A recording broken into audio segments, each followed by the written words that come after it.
Ini kan Paslon nomor urut 1 dan 3 menilai ada kecurangan terstruktur pada pelaksanaan Pilpres 2024 di mana kedua belah pihak meminta hasil Pilpres dibatalkan dan pelaksanaan ulang pemilu tanpa melibatkan Gibran Rakabuming Raka. Kita akan bahas bagaimana bergulirnya sidang gugatan sengketa Pilpres di Mahkamah Konstitusi bersama tim kuasa hukum Paslon nomor urut 1 Zuhad Aji Firmantoro, tim kuasa hukum Paslon nomor urut 2 Hendara Samarantoko, dan guru besar Hukum Tata Negara yang juga founder Treas Constituendum Institute, Profesor Juanda. Sembari kami juga masih menunggu perwakilan dari tim kuasa hukum Paslon nomor urut 3 Roni Talapesi untuk bergabung bersama kami sore hari ini. Saya sapa terlebih dahulu, selamat malam selamat sore maksud kami Bapak-bapak. selamat sore. Assalamualaikum warahmatullahi wabarakatuh. Waalaikumsalam warahmatullahi wabarakatuh. Baik. Saya ke Mas Zuhad terlebih dahulu. Mas Zuhad, ada poin menarik yang disampaikan oleh tim kuasa hukum Anies Muhaimin tadi dalam sidang perdana hari ini di mana ingin menggugurkan atau tuntutannya menggugurkan Gibran Rakabuming Raka sebagai wapres terpilih, tapi tidak dengan Prabowo Subianto. Ini saya nggak tahu seperti apa outcome yang diinginkan oleh Timnas Amin, Pak Prabowo yang sudah terpilih berdasarkan hasil rekapitulasi pemilu 2024 tetap menjadi presiden tanpa wakilnya atau mengganti dengan wakil presiden yang lain atau seperti apa? Baik, terima kasih Mbak. Pertama saya ingin sampaikan begini, capres kami ini kan dia seorang intelektual, orang yang selalu menasihati kita semuanya untuk terus berpikir secara objektif dan rasional. Itu basis kami membangun argumentasi hukum di dalam permohonan ini.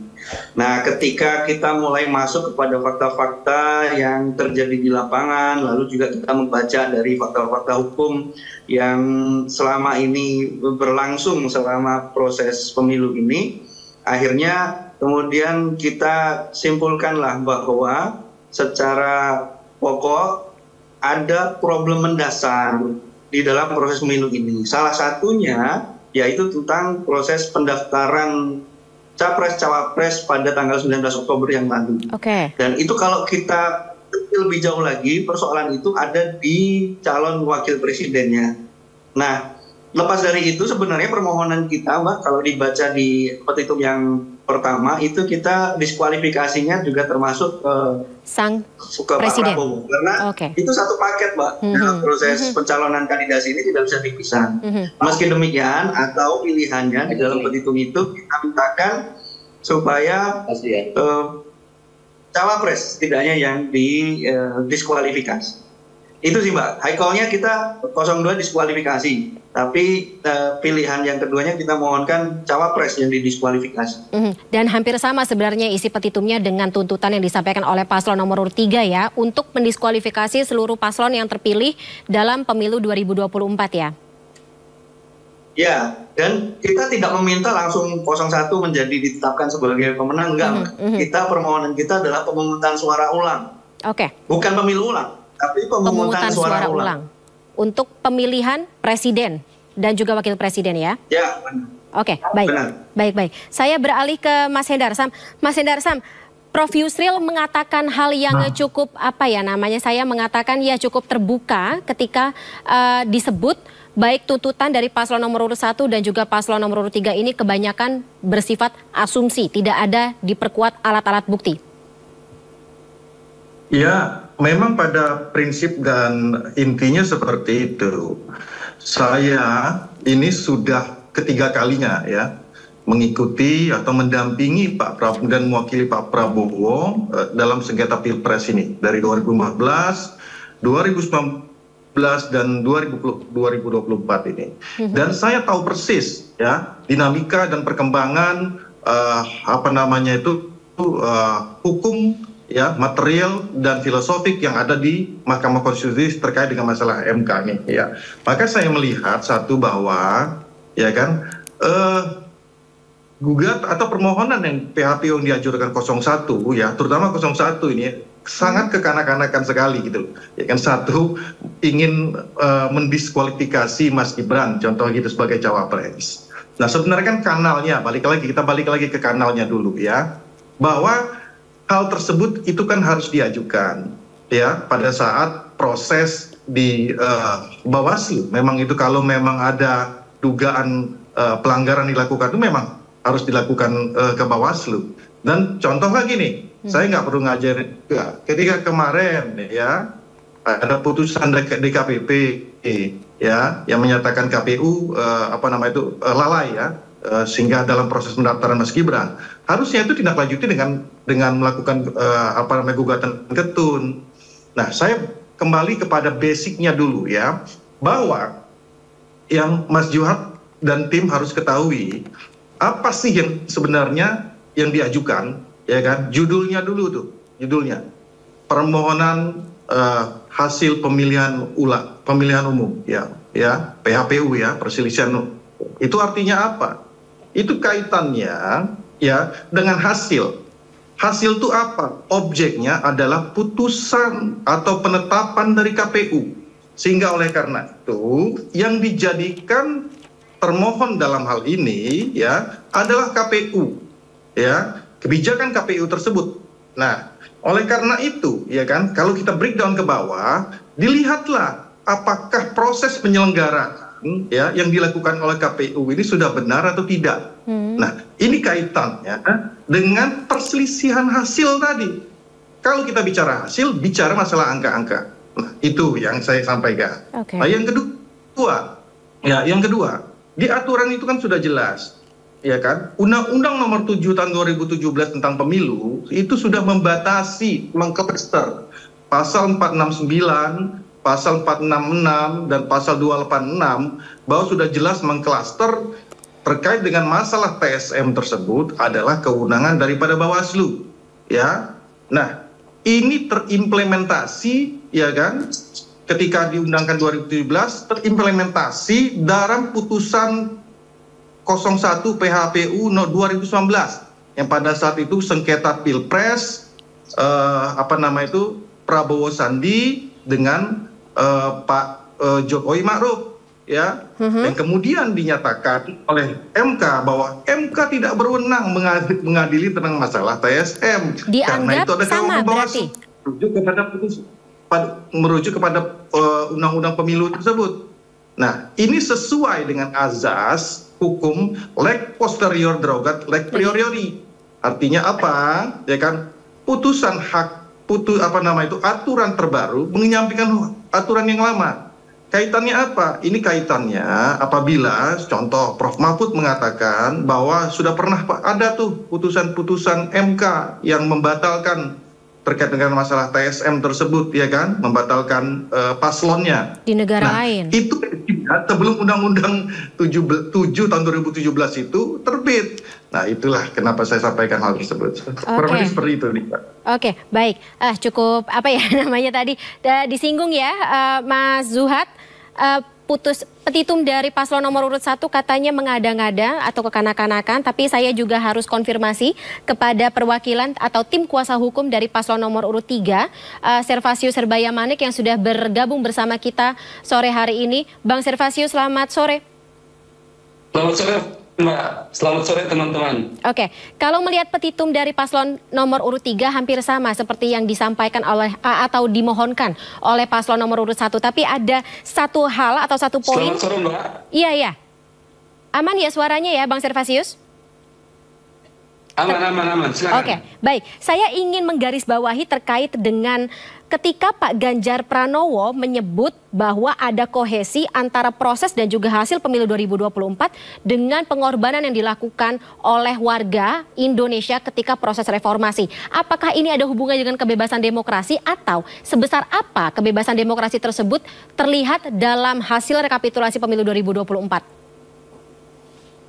Baik, terima kasih. Prinsip dasarnya paslon 03 tidak mempersoalkan siapa yang menang atau siapa yang kalah. Oke. Itu prinsip berdemokrasi demikian. Namun substansinya adalah bahwa hari ini masyarakat Indonesia bahkan masyarakat dunia menyoroti demokrasi Indonesia mengalami kemunduran. Relevansinya apa dengan pemilu ini? Relevansinya adalah bahwa di rejim Presiden Joko Widodo ada dugaan keterlibatan kekuasaan yang mana membuat pemilih ini berjalan menjauhi asas jurdil. Disinilah degradasi nilai demokrasi yang diperjuangkan dari Orba ke reformasi. Maka paslon 03 hari ini melalui gugatan ke Mahkamah Konstitusi adalah mau menyajikan mau menyajikan fakta-fakta yang dirumuskan di dalam pemikiran yang secara terminologi yang disebut namanya TMS. Biarkan hakim Mahkamah Konstitusi menilai. Biarkan publik menilai bahwa kalau kita tunduk pada cara berpikir yang positifistik, maka tentu apa yang didalilkan oleh paslon 01 dan 03 tentang substansi daripada pemilu yang demokratis itu tidak terpenuhi. Tapi kalau hakim MK hari ini mereka punya integritas dan cara pandangnya tentang hukum adalah progresif, maka kami berkeyakinan petitum kami itu dikabulkan dan meminta pemilu diulang, mengesampingkan paslon 02 karena cacat yuridis, cacat sistemik melalui produk-produk aturan yang diduga diintervensi. Oke. Baik. Cukup menarik ketika kita melihat ada hubungannya dari sidang-sidang atau PHPU yang terjadi selama ini di Indonesia terkait dengan hasil rekapitulasi pemilu tidak hanya 2024 tapi juga pemilu-pemilu sebelumnya, dan bagaimana petitum-petitum yang dilancarkan ini juga meminta hal yang hampir sama. Tapi untuk tahun ini sendiri di tahun 2024 sendiri ada kata-kata baru atau poin baru yang saya nggak tahu apakah ini akan mempengaruhi pertimbangan dari Majelis Hakim Mahkamah Konstitusi atau tidak. Dari kacamata atau perspektif Anda, Prof. Juanda, terkait dengan judicial activism, terutama ketika MK atau Mahkamah Konstitusi yang ada di luar negeri pernah membatalkan hasil pemilu terkait dengan berbagai macam kasus atau insiden yang berkaitan dengan kecurangan pemilu. Sebesar apa judicial activism tersebut diperlukan dari seorang hakim Mahkamah Konstitusi khususnya? Prof. Baik, saya kira begini ya, ini merupakan sebuah rangkaian dalam rangka mewujudkan negara konstitusi, negara hukum dan negara yang berkeadilan, tentunya seperti itu. Saya melihat sejak awal, sejak tanggal 14 Februari, sudah saya sampaikan di berbagai media massa bahwa nanti ya pasti bergulir ke Mahkamah Konstitusi. Nah, ternyata benar.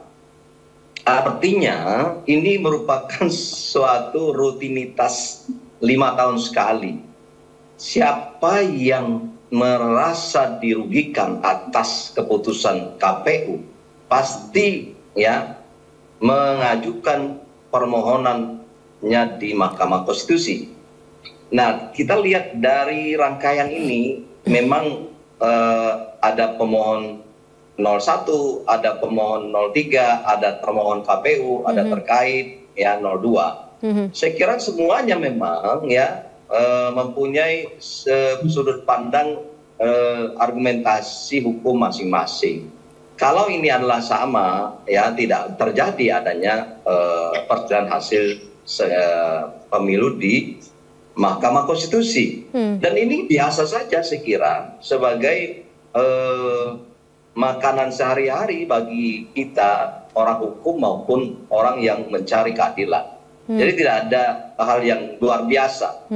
Namun demikian pertanyaan tadi sejauh mana Hakim Konstitusi memandang ada Prof. Mahfud dan semua pemohon misalnya melandaskan pada berbagai argumentasi termasuk apa yang terjadi di negara-negara tetangga kita seperti Australia, Belarusia dan sebagainya, itu adalah sebuah strategi untuk meyakinkan Hakim Konstitusi bahwa dalam kerangka mewujudkan keadilan, Prof. Mahfud mengatakan itu bisa saja tidak hanya berdasarkan pada norma yuridis formalistik legalistik itu yang disampaikan oleh Prof. Mahfud ya.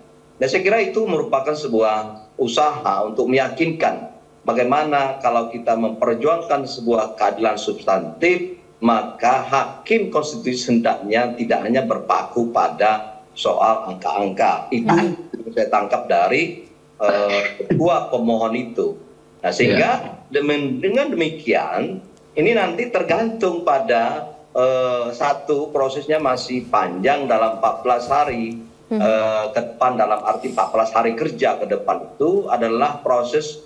Besok itu adalah jawaban dari termohon dan terkait, dan 1 sampai 18 itu persidangan, maka disitulah saat yang sangat fundamental bagi para pihak untuk membuktikan dalil-dalil apa yang dikatakan oleh Prof. Yusril misalnya untuk membuat pasewor untuk kepulauan dengan narasi. Saya kira merupakan strategi saja itu ya, nggak usah gentar, tetapi tidak juga kita bisa anggap enteng ya. Semuanya memperlihatkan, akan membuktikan dari kepiawaian tim hukum masing-masing, bagaimana alat bukti diungkapkan, dihadirkan, keabsahannya, keakuratannya, ini biasa sebenarnya. Nah, artinya tidak bisa kita mengatakan bahwa ini tidak benar atau ini tidak beralasan. Semua saya katakan, saya berada dalam posisi netral sebagai ahli hukum tata negara, mengatakan semua itu dibenarkan. Tinggal nanti bagaimana antar para pihak ini mendalilkan, membuktikan dalilnya itu di persidangan, termasuk bagaimana ahli ya yang dihadirkan misalnya. Nah, soal apakah diterima, dipertimbangkan atau tidak, itu urusan dan wewenang absolut hakim konstitusi. Oleh karena itu saya katakan bahwa proses persidangan di MK ini sebenarnya pertama bagaimana keakuratan, keabsahan, kekuatan alat bukti satu, yang kedua bagaimana para tim hukum ini meyakinkan hakim, dan apakah hakim itu nanti yakin atau tidak, itu terpulang pada soal masing-masing hakim. Tetapi benar bahwa saya setuju bahwa Mahkamah Konstitusi janganlah menjadi mahkamah angka atau kalkulator. Konstitusi, di dalam konstitusi ada moralitas, ada keadilan. Saya setuju, tetapi tergantung pada pembuktian masing-masing nanti. Ya, kalau memang ini bisa dibuktikan, saya pikir sudah saatnya hakim konstitusi mengambil sebuah pikiran, pandangan, sikap yang progresif, bisa jadi gitu. Tetapi kalau ini tidak bisa dibuktikan, saya kira apa yang dijadikan sebagai petitum oleh 01, 03 maka akan kandas. Saya kira kalau tidak bisa membuktikan. Tapi kalau bisa buktikan, hakim jangan ragu untuk mengambil keputusan yang berkeadilan. Menarik, ini berarti bisa menjadi pembuktian untuk para pelaku atau ya para penegak hukum yang tergabung dalam tim kuasa hukum masing-masing paslon ketika kasus ini sedang bergulir ya dalam 14 hari masa persidangan di Mahkamah Konstitusi, Prof. Oke, saya ke masing-masing tim kuasa hukum mungkin sedikit sebagai closing statement ketika kita mengingat akan ada alat-alat bukti termasuk juga pihak-pihak dan saksi-saksi yang mungkin bisa memperkuat petitum atau argumentasi dari apa yang dituntutkan oleh masing-masing tim kuasa hukum. Terutama kalau dari Timnas Amin sendiri kabarnya ingin menghadirkan beberapa pejabat negara sekelas menteri maupun juga Menko dalam sidang tersebut karena dianggap ini berkaitan atau akan memperkuat argumen yang akan disampaikan. Tapi saya tidak tahu apakah pihak-pihak terkait ini akan menyiapkan counter argumen atau counter pihak-pihak yang bisa mengcounter tersebut dalam persidangan atau tidak. Mungkin masing-masing. Saya ke Bang Servasius terlebih dahulu deh. Baik. Singkat saja ya Bang, durasi kita terbatas sekali. Kemungkinan itu ada, tetapi dari segi strategi beracara, dia tidak bisa kami ungkapkan karena ini menjadi konsumsi publik. Betul. Terima kasih. Oke, nah Mas Zuhad. Oke, baik. Terima kasih Mbak. Kalau dibilang kekanak-kanakan saya kira enggak ya. Kami membuat argumentasi secara terang kok, secara jelas kok. Itu yang membuat, kalau kami minta menang itu kanak-kanakan Bang. Kita nggak minta menang Bang. Kita minta supaya aturan prosedur ini ditegakkan. Karena hasilnya kita dilepaskan dari prosedur. Proses, nggak bisa orang mau menghakimi, mau mengadili hasil lalu tidak menyoal tentang proses. Nggak bisa itu. Lalu apakah ini asal-asalan kita berpikir tanpa menggunakan referensi? Enggak. MK itu berkali-kali menyidang soal proses. Di dalam pilkada ya Limo misalkan, atau pilkada di dekat rumahnya Bang Sarwasius di NTT, Saburajua. Saburajua, betul. Semuanya menyoal soal proses dan dikabulkan. Mereka nggak, kalau dibaca permohonannya itu nggak ada angka-angka di situ. Soal mereka menyoal tentang syarat, menyoal tentang bagaimana proses pilkada. Lalu mau dijawab ya kan, itu kan pilkada bukan pilpres.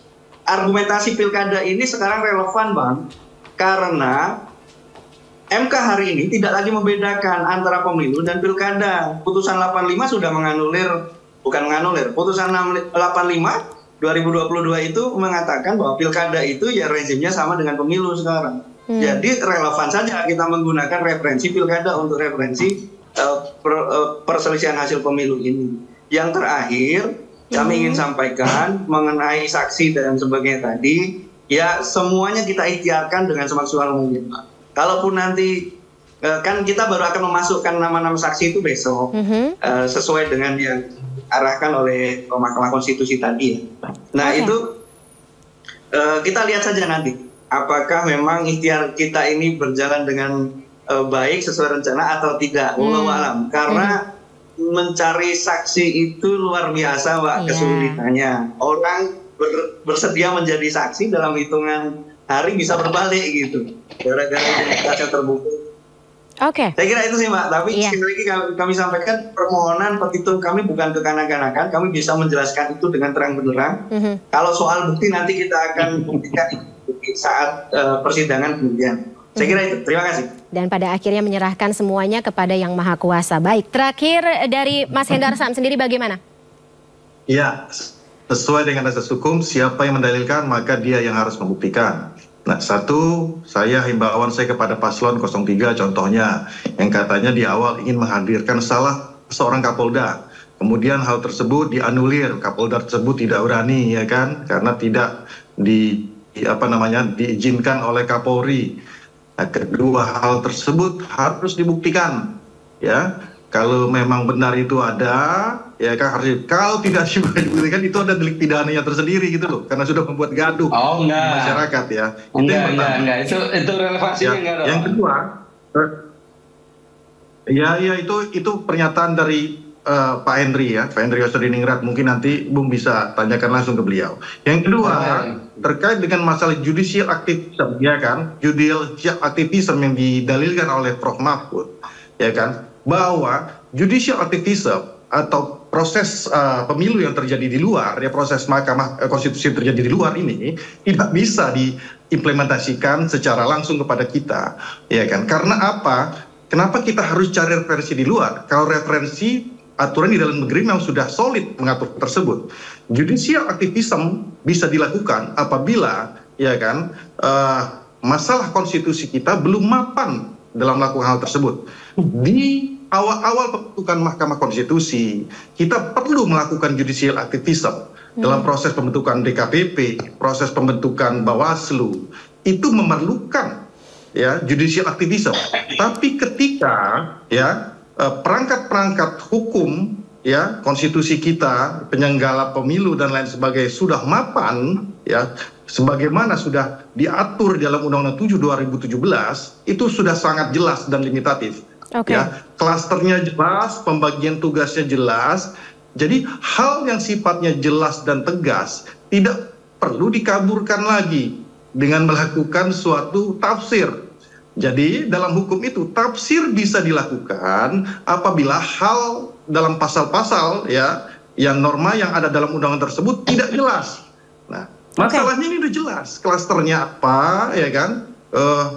Kewenangan MK itu mengatur tentang masalah perselisihan hasil dan Bawaslu mengatur tentang masalah pelanggaran ya termasuk TSM di dalamnya, itu sudah jelas. Jadi hal yang sudah jelas tidak perlu lagi dikaburkan dengan masalah judicial activism di luar negeri. Nah berikutnya, saya tentang masalah fakta ini. Tadi kan kaitannya dengan masalah bansos. Satu, kita harus klarifikasi, bansos itu yang digaungkan 426 triliun itu sudah dilakukan sepanjang tahun dan bukan pada pemilu saja. Ini ada subsidi BBM di dalamnya, listrik, pupuk, PKH, KUR, ya, program Indonesia Pintar. Jadi cuma masalah di pemilu saja. Itu yang pertama. Yang nanti dulu, saya biar jelas.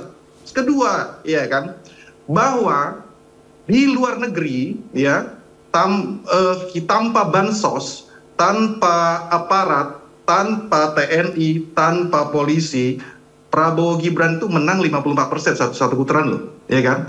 Survei LSI, ya, orang-orang yang tidak menerima bansos 54% memilih Pak Prabowo dan Mas Gibran. Itu penggiringan opini itu. Bukan opini, itu opini itu. Jadi Anda itu meskipun tetapi itu jangan jadi alasan pembenar dulu itu. Bung coba lihat rekapitulasi ya luar negeri, ya berapa persen Prabowo mendapatkan, Pak Prabowo Gibran, Paslon 02 mendapatkan persentase kemenangan 54%. Nah, pertanyaan saya ke Bung, di luar negeri ada bansos atau tidak? Bisa dijawab tidak? Ya, sebuah negara kan kebijakan yang berbeda-beda. Sama aja, Pak. Itu tidak bisa dijawab. Kalau mengutip soal pertanyaan kedua, ini kan Bapak-bapak durasi kita karena durasi kita terbatas, mungkin ini nanti perdebatannya juga bisa dilanjutkan ya di sidang. Dalilnya itu Mbak, dalilnya itu menggerakkan aparat, melalui bansos, menggerakkan kepala daerah, ya kan, menggerakkan TNI. Nah, sekarang saya komparasi saja, di luar negeri ada bansos tidak, ada TNI tidak, ada polisi tidak, ya kan? Kalau di luar negeri nggak ada, lalu apakah di dalam lagi juga itu nggak ada kan? Logikanya. Iya, bisa saja terjadi dalam negeri, tidak terjadi di luar negeri. Atau berdebat lagi, sampelnya aja, Pak. Closing statement atau berdebat ini. Iya, makanya. Ini. Luar negeri seperti sampel dalam negeri, survei LSI menyatakan yang tidak menerima bansos 54% memilih 02. Mas Hendar Sam, kita dapat poinnya. Baik.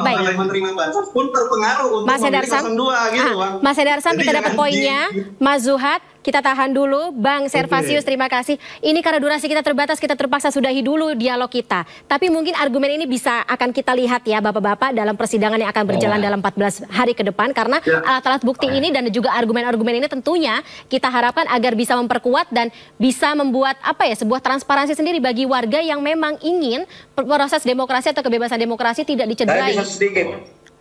Ya Prof, singkat saja. Boleh Prof, ayo. Monggo Bro Juanda. Jadi gini, biar agak ini sedikit. Saya pikir begini, biarlah ini bergulir di Mahkamah Konstitusi, ya. Terus katakanlah tiga pasangan ini sudah kelihatan memang sama-sama mencari kebenaran dan keadilan.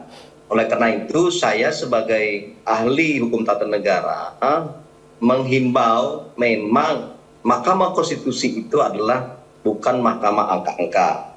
Tetapi yang penting, angka itu penting, tetapi yang lebih penting sebenarnya adalah bagaimana Mahkamah Konstitusi itu menghadirkan keadilan, mewujudkan negara hukum, dan bagaimana negara demokrasi. Saya kira itu statement saya terakhir, supaya kita senyum, happy, dan happy. Ya, pemilu yang bahagia ya. Baik, setuju Prof. Baik, terima kasih Bapak-Bapak sebelumnya atas waktunya dalam Sindo sore hari ini. Selamat berbuka puasa sebelumnya. Terima kasih atas waktunya. Salam sehat selalu. Sampai jumpa. Ya teman-teman. Terima kasih. Waalaikumsalam.